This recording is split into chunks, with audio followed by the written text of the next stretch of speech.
Are you looking to build real estate? Let me help you by identifying 4 risk factors you need to consider and how to mitigate risk. Risk factor number 1, permitting.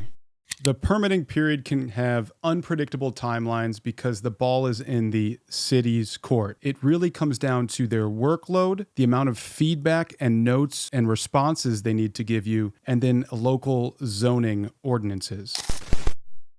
To address this risk factor, make sure you are intimately familiar with the local permitting ordinances to ensure that you are compliant. I then recommend you schedule a meeting with city permitting staff to cross-check that your understanding of the local legislation is correct. Get this in writing if you can. And finally, in many cities, you can find former city permitting staff members who are now working independently to help developers and anyone who wants to build real estate comply with permitting laws. Hiring someone like this to be on your side to ensure that you can get through the permitting phase is invaluable. Risk factor number 2, holding costs. Holding costs is a term used to basically encompass the expenses you will incur as you are waiting to build. This can include your mortgage, your insurance, your property taxes, utility bills. All of that will need to be covered during the holding period as you are waiting to begin the building phase.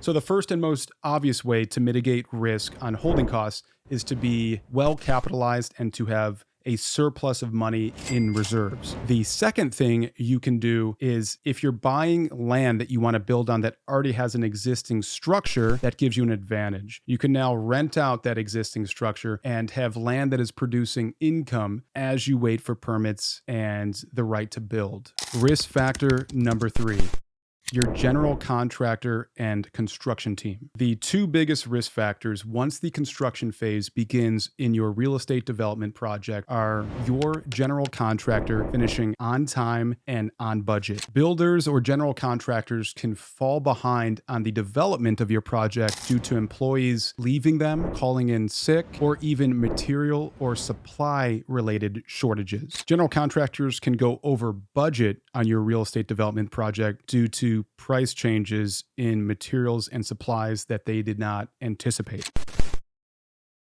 To mitigate the risk with your general contractor, make sure you are vetting multiple general contractors, at least 3 and hopefully up to 5. Look at their assumptions and make sure that they are making conservative timeline assumptions and cost assumptions. Don't always go with the general contractor that claims they will be the quickest and the cheapest. That is likely not true. It's likely just a tactic they're using to try to get your business. After you interview multiple general contractors, make sure to ask for references and even walk some of their past projects so you can ensure that the craftsmanship is up to your standards. The 4th and final risk factor is your pro forma underwriting. Projecting where your rents will be post-construction and where the real estate economy will be brings in uncertainty, and uncertainty brings in risk.